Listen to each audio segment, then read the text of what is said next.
நான் அவங்க அப்பா வந்து எனக்கு வாய்ப்பு கொடுக்கறதுக்கு முன்னாடி எனக்கு சாப்பிட்றதுக்கு வழி இல்லை, கஷ்டமாக இருந்தது. அதுக்கப்புறம் வந்து சாப்பிட நேரம் இல்லை.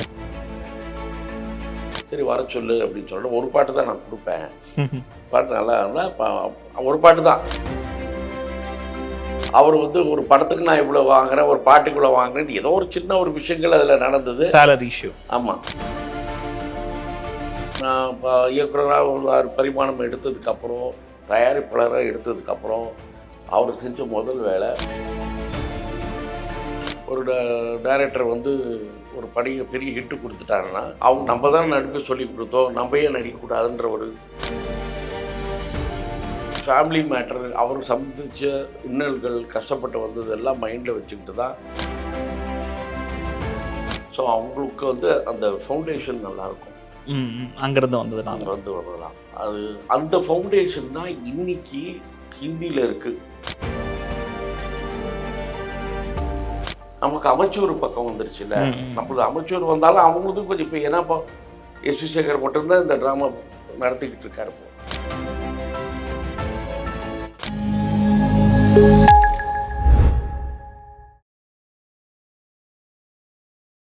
நீங்க கட்ட படத்தோட அதுக்கான போனஸையும் சேர்த்து உங்க அக்கவுண்ட்ல தங்கமாவே கிரெடிட் பண்ணிடுவோம்.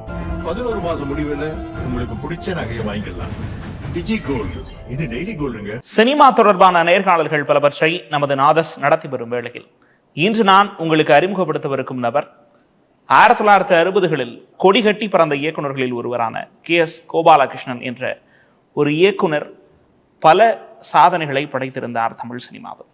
அவர் பற்றி தெரிந்து கொள்வதற்கு நிறைய விஷயங்கள் இருக்கின்ற வேளையில் அவருடைய மகனும் நடிகருமான KSG வெங்கடேஷ் நம்மோடு இருக்கிறார். அவரிடம் பேசுவதற்கு நிறைய இருக்கின்றன, கேட்பதற்கும் நிறைய இருக்கின்றன. வணக்கம் சார். வணக்கம். நல்லா இருக்கீங்களா சார்? நல்லா இருக்கேன். ஃபஸ்ட்டு நான் அப்பா ஜேர்னிலேருந்து ஆரம்பிச்சிடுறேன். அதான் ஒரு லெகசியாக இருக்கும்னு நினைக்கிறேன்.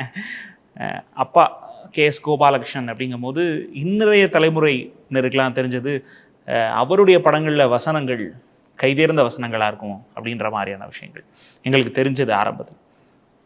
அதுக்கான காரணம் அவருடைய இளம் வயதில் அவருடைய வளர்ப்பு, அந்த மாதிரியான விஷயங்கள் காரணமாக இருந்ததா? மயிலாடுதுறையில் பிறந்தாரோ அப்பா? அப்பா பிறந்தது கும்பகோணம் சாக்கோட்டை. ஓகே. அவரோட அதாவது எங்கள் தாத்தா, ஓகே, அவர் Srinivasan Naidu. Okay okay okay. அவருக்கு வந்து மொத்தம் 10 குழந்தைங்க. அதில் 8ஆவதாக பிறந்தவர் தான் எங்கள் அப்பா. அதனால தான் அவருக்கு கோபாலகிருஷ்ணன் பேர். கிருஷ்ணன் மாதிரி. ஒரு அவங்க அப்போ அந்த ஒரு பெரிய வசதியான குடும்பம் கிடையாது. ஒரு நார்மலாக அவங்க இருந்த குடும்பம். இந்த பத்தர்ன்னு சொல்லுவாங்கள்ல, நகைப்பத்தர்ன்னு சொல்லுவாங்க, அந்த அந்த வேலை செஞ்சுட்டு இருந்தவர். ஸோ ஏன்னா இவர் 8ஆவதாக இருக்கிறனா அதுக்கு முன்னாடி அக்காக்கள் இருந்தாங்க, அண்ணாலாம் இருந்தால் எல்லாருக்கும் அவங்க கல்யாணம் பண்ணி கொடுத்து இவருக்கு கடைசியாக இருக்கனால அவங்களுக்கு எல்லாம் அவங்க முடிச்சோம். இவங்களுக்கு கொஞ்சம் லேட் ஆச்சு. அது முடிக்கிறதுக்குள்ளே அவங்க இறந்துட்டாங்க. அவங்களுக்கு தாத்தா இறந்துட்டாங்க. ஸோ எங்கள் பெரியக்கா இருக்காங்களே, எங்கள் அப்பாவோட மூத்த பொண்ணு, அவங்க தான் வந்து நடத்தி குடும்பம் நடத்திட்டு வந்தாங்க. பார்த்தோம் அவங்க என்ன ஆயிடுச்சு, ஒரு பர்டிகுலர் ஸ்டேஜில் அவங்க பர்மாவுக்கு போக வேண்டிய சூழ்நிலை வந்தது. அப்போ இவங்க எல்லாருமே வந்து பார்த்திங்கன்னா இங்கே வந்து கொஞ்சம் கஷ்டமான சூழ்நிலைக்கு போயிட்டாங்க. ஸோ அதனால் அப்பா வந்து இங்கே வந்து ஸ்ரீரங்கத்தில் நம்ம நாடக சபாவில் சேர்ந்தார் அவர். அங்கே வந்து பார்த்திங்கன்னா அந்த காலத்தில் வந்து நாடக பாய்ஸ் கம்பெனின்னு சொல்லுவாங்க. இப்போ சிவாஜி சாரும் சரி, நம்பியார் எல்லாருமே அந்த காலத்தில் வந்து நிறைய ஆர்டிஸ்ட் இருப்பாங்க. அவங்க அத்தனை பேரும் வந்து இந்த பாய்ஸ் கம்பெனிலேருந்து வந்தவங்க தான். அதில் வந்து எல்லாமே கற்றுக் கொடுப்பாங்க. அப்போ ஒரு பாய்ஸ் கம்பெனியில் பார்த்திங்கன்னா அவங்க ஒரு 7-8 வயசுலேயே அவங்க அங்கே போய் ஜாயின் பண்ணுற மாதிரி தான் இருக்கும். அவங்க 8லேருந்து 10 வயசு அதுக்குள்ளே வந்து ஃபஸ்ட்டு படிப்பு, அதுக்கப்புறம் எல்லா லாங்குவேஜும் கற்றுக் கொடுப்பாங்க. அதுக்கப்புறம் சமையல் பண்ணுறது எப்படின்றது, மேக்கப் போட்டுக்கிறது எப்படி, எல்லா விஷயங்களும் கற்றுக் கொடுத்து ராஜபாட் ஸ்ரீபாட் 2மே பண்ணுற மாதிரி. அதுதான் வந்து அவங்க அது அது அது வந்து பேசிக் நாலேஜ் அவங்களுக்கு. அதனால தான் இன்றைக்கி வந்து பார்த்திங்கன்னா இப்போ இருக்க அதாவது வந்து சிவாஜி சார் நடிகர் திரு சிவாஜியும் சரி, திரு எம்ஜிஆர் அவர்களும் சரி, அந்த காலத்துலேருந்து எல்லாருமே இந்த மாதிரி வந்தவங்க தான். ஸோ அவங்களுக்கு வந்து அந்த ஃபவுண்டேஷன் நல்லாயிருக்கும். அங்கேருந்து வந்ததுனால அங்கே வந்து வரலாம். அது அந்த ஃபவுண்டேஷன் தான் இன்னைக்கு இப்போது ஹிந்தியில் இருக்குது. ஹிந்தியில் வந்து இந்த மாதிரி அங்கே வந்து என்எஸ்டின்னு இருக்குது, நேஷ்னல் ஸ்கூல் ஆஃப் ட்ராமா இருக்குது, பூனா ஃபிலிம் இன்ஸ்டியூட். இப்போ பூனா ஃபிலிம் இன்ஸ்டியூட்டை விட நேஷ்னல் ஸ்கூல் ஆஃப் ட்ராமா இருக்குது. இப்போ நீங்கள் இங்கே எடுத்துக்கிட்டிங்கன்னா பெங்கால் எடுத்துக்கிட்டிங்கன்னா உங்களுக்கு கல்கட்டா சைடில் அங்கே வந்து இந்த இன்றைக்கும் அந்த ட்ராமா ஒர்க்கு போயிட்டுருக்கு. அதே மாதிரி இதில் எடுத்துக்கிட்டிங்கன்னா உங்களுக்கு வந்து மகாராஷ்டிராவில் எடுத்துக்கிட்டாங்கன்னா மராட்டி ட்ராமா இருக்குது, மராட்டி கதைகள் போயிட்டுருக்கு. நாடகம் ஒரு பேஸாக இருக்குல்ல. நாடகம் வந்து இன்னும் நம்ம இதில் கொஞ்சம் குறைஞ்சிருச்சு. நமக்கு அமைச்சூர் பக்கம் வந்துருச்சு இல்லை. நம்மளுக்கு அமைச்சூர் வந்தாலும் அவங்களுக்கு கொஞ்சம் இப்போ ஏன்னா இப்போ எஸ்.வி. சேகர் மட்டும்தான் இந்த ட்ராமா நடத்திக்கிட்டு இருக்கார். இப்போ அவரோட அந்த அமைச்சூர் ட்ராமா போயிட்டுருக்கு. இப்போ இந்த பழைய காலத்து ட்ராமா இந்த மாதிரி விஷயங்கள் வந்து இப்போ நம்ம இதில் குறைஞ்சிட்டு வந்துடுச்சு. அங்கே அப்படி இல்லை. அங்கே வந்து இன்றைக்கும் வந்து அது ஸ்ட்ராங்காக இருக்குதுன்னு சொல்ல வரேன். ஸோ இந்த பேசிக் தான் நீங்கள் கேட்ட கேள்விக்கு எங்கள் அப்பாவுக்கு வந்து அதுதான் பேசிக்காக இருந்தது. அது ஒரு ஃபவுண்டேஷனாக இருந்தது. இடையில் வந்து நாங்கள் கேள்விப்பட்டது சார், கேஎஸ்டி சார் வந்து கடைகளில் வேலை பார்த்ததெல்லாம் படித்தோமே சார், உண்மையா? அவர் வந்து கடைகளில் வேலை பார்க்கல. எங்கள் சித்தப்பா தான் இவர் அங்கே இது ட்ராமா கம்பெனியில் சேர்ந்ததுக்கப்புறம் அதுக்கு பணம் கட்டுறதுக்கோ அதுக்கு தேவைப்பட்டது எங்கள் சித்தப்பா தான் வேலை செஞ்சார். ரொட்டி கடையில் வேலை செஞ்சார். அது இப்போ நீங்கள் எங்கள் அப்பாவோட தயாரித்த அத்தனை படம் கூட 50லேருந்து 60 படங்கள் பண்ணியிருக்காரு. சொந்த படங்கள் 52, வெளிப்படங்கள் வரைக்கும். அதில் எல்லாத்துக்குமே பார்த்தீங்கன்னா தயாரிப்பு மேற்பார்வை திரு கேஎஸ் சபரிநாதன் தான் வரும். எங்கள் அப்பா வந்து கிரியேட்டிவில் இருந்தாருன்னா சித்தப்பா வந்து கேஎஸ் சபரிநாதன் வந்து அதை உருவாக்குறதுல, அதை முடிச்சு கொடுக்கறதுல, நிர்வாகத்தில் அவருக்கு எல்லா விதத்திலும் வியாபாரத்தில் துணை நின்றாலும் ஃபுல்லாகவே இருந்திருக்காரு. எப்படி உங்களுக்கு வந்து முக்தா சீனிவாசன், அவங்க அப்புறம் இதே மாதிரி சிவாஜிக்கு சண்முகம், அந்த மாதிரி எங்கள் அப்பாவுக்கு ஏன்னா இப்போ பெரியவர் சின்னவர் தான் சொல்லுவாங்க எங்கள் இதில். ஓகே. ஸோ அந்த பெரியவர் சின்னவர் வந்து எம்ஜிஆருக்கு தான் சொல்லுவாங்க. அப்போ சின்னவர்ன்றது எம்ஜிஆர், பெரியவர் வந்து சக்கரபாணியம். ஸோ அந்த மாதிரி இந்த ரொட்டி கடையில் வேலை செஞ்சது. அதுக்கப்புறம் இங்கே சென்னையில் வந்து எலக்ட்ரிக்கல் கடையில் இருந்தது, ராயப்பேட்டாவில் எல்லாம் எங்கள் சித்தப்பா தான். அப்போ பொறுத்த வரைக்கும் அவர் எந்த எதுவும் பண்ண விடலை. என்னென்னா சின்ன சின்ன வேலைகள்னா இது சம்மந்தமாக தான் இருக்கும். ஒரு கதை எழுதி கொடுக்குறதோ, ஒரு டிஸ்கஷனில் போய் உட்கார்றதோ.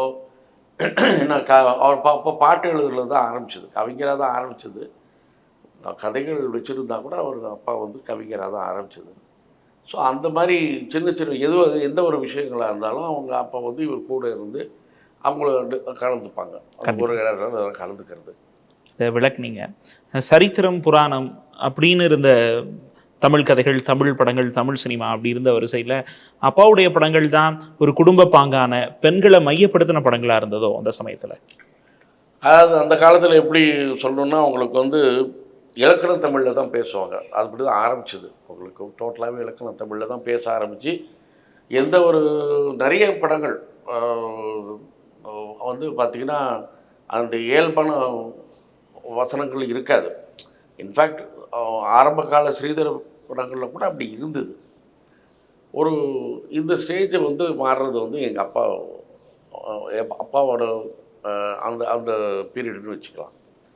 ஏன்னா அவர் பேசிக்கலாக எடுத்துக்கிட்டது எல்லாமே நான் தான் சொன்னேன். எங்கள் அப்பா கூட பிறந்தவங்க மொத்தம் 8-10 பேர் இருந்திருக்காங்க. அந்த டயத்தில் அவர் ரொம்ப வறுமையை செஞ்சிட்ருக்காரு.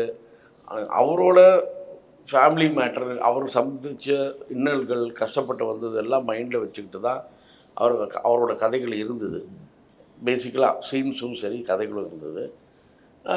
ரெண்டாவது பார்த்திங்கன்னா அவர் வந்து கவிஞராக அவர் அங்கே அவர் இதில் அடியெடுத்து வச்சதுனால அவருக்கு வந்து நிறைய பேர் கூட அங்கே நிறைய ப்ரொடியூசர் கூட சந்திக்கக்கூடிய சந்தர்ப்பங்கள் கிடைச்சிது. மியூசிக் டைரக்டர்ஸு, ப்ரொடியூசர்ஸ் கூட பேசக்கூடிய சந்தர்ப்பம் கிடைச்சது. அப்போ வந்து இவர் வசனம் எழுதிருக்க வேண்டிய விஷயமும் வந்தது. அந்த வசனம் எழுதும்போது அந்த காலத்தில் வசனங்கள் வந்து எழுதி கொடுத்து வெறும் எழுதி கொடுத்தா மட்டும் பார்த்தாது.